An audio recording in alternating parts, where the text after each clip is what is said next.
আশা করি উত্তরটা পেয়েছেন। কোন বোন কি প্রশ্ন করবেন? স্যার, আমি জানতে চাচ্ছি যে পৃথিবীতে অনেক মানুষ ভুল কাজ করছে, মূর্তি পূজা করছে, নবী মুহাম্মদের বিরুদ্ধে বই লিখছে।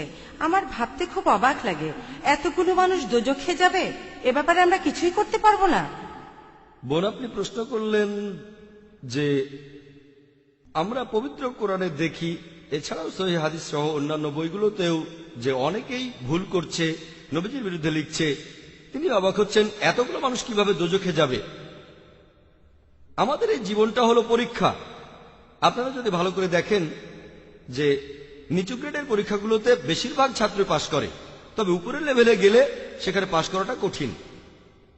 এছাড়াও আপনারা দেখবেন যে একটা হাদিস বলছে যে নবীজি সাল্লাল্লাহু আলাইহি সাল্লাম বলেছেন দোজখে পুরুষের চেয়ে নারী বেশি থাকবে। লোকে প্রশ্ন করে তাহলে কি নারীরা বেশি পাপ করে? আমি বলি আল্লাহ মালুম। তবে এই পৃথিবীতে নারীদের সংখ্যা বেশি, তাই যুক্তি বলে দোজখেও পুরুষের চাইতে নারীদের সংখ্যায় বেশি হবে, এ কথা আমি বলবো।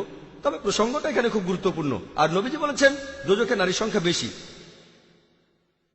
কেন? আমি একটা উত্তর দিয়েছিলাম যে পৃথিবীতে নারীর সংখ্যা অনেক বেশি, তাই যুক্তি দিয়ে যদি ধরে নেই যে সমান সংখ্যক মানুষ বেহেশত আর দোজখে যাচ্ছে, আমি জানি না বেহেশতেও নারীদের সংখ্যা বেশি কিনা, হাদিসে এমন কিছু বলা নেই, ব্যাপারটা আলাদা দেখতে হবে। আর বোন, আপনি এখানে প্রশ্ন করলেন যে আপনি খুব অবাক হচ্ছেন, ভাবছেন এতগুলো মানুষ কিভাবে দোজখে যাবে। এখন কথা হচ্ছে যারা এটা বুঝতে পারছেন তার মানে যারা চলে এসেছেন সরল পথে। তবে অনেক মানুষ এটা বোঝার পরও যেভাবে চিন্তা করে যে ও অন্ততপক্ষে আমি বেহেশতে যাব, তার কারণ অন্যান্য মানুষ খুব খারাপ আর আমি অবশ্যই বেহেশতে যাব।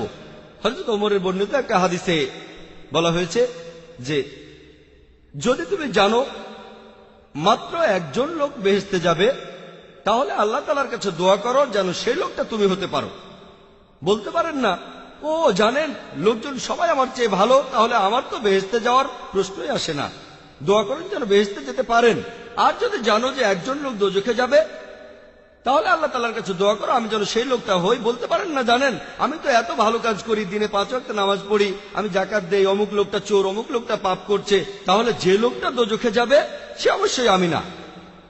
যদি আপনি জানেন যে একজন লোক যাবে দোজখে, তাহলে আল্লাহ তাআলার কাছে আপনি দোয়া করেন যেন আপনি সেই লোকটা না হন। তাহলে এই হাদিসের উপর ভিত্তি করে দেখছি যে আমাদের উচিত আল্লাহ তাআলার গাইডলাইন মেনে চলা। এখানে কোরআনে আল্লাহ তাআলা বলেছেন বেশিরভাগ মানুষ এখনো জানে না, তার মানে বেশিরভাগ মানুষই নির্দেশগুলো মেনে চলছে না। আল্লাহ সুবহানাহু ওয়া তাআলার গাইডলাইনগুলো আমাদের হাতের নাগালে আছে, কিন্তু বেশিরভাগ মানুষই আল্লাহ সুবহানাহু ওয়া তাআলার গাইডলাইনগুলো মেনে চলছে না। আর সেই কারণেই বুঝতে পারবেন যে দোজখে সেখানে যে বেশি লোক যাবে তার সম্ভাবনা বেশি, কারণ আমরা গাইডলাইনগুলো মেনে চলছি না। এজন্য আমাদের উচিত আল্লাহ তাআলাকে ধন্যবাদ জানানো, কারণ আমাদের হেদায়েত করেছেন।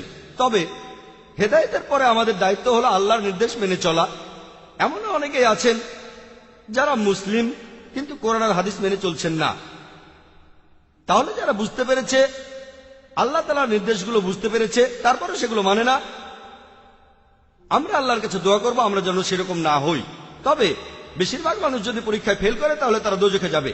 উদাহরণস্বরূপ কোনো কঠিন পরীক্ষায় বসেছেন, যেমন মেডিকেলে ভর্তির জন্য পরীক্ষা, যারা মেডিকেল কলেজে ভর্তি হওয়ার জন্য ইচ্ছুক তারা কলেজ পাশ করার পরে বেশিরভাগই হতে চায়, অর্ধেকের বেশি ছাত্র মেডিকেলে পড়তে চায়, কিন্তু কতজন চান্স পায়? সংখ্যায় খুবই কম তারা। আমি জানি না 5%, 2% নাকি 1%, তবে সংখ্যায় খুবই কম। খুব কম ছাত্রই সেখানে ভর্তি হতে পারে। এখানে আপনি বলতে পারবেন না আমি বুঝতে পারছি না এত ছাত্র কিভাবে মেডিকেলে ভর্তি হতে পারবে না।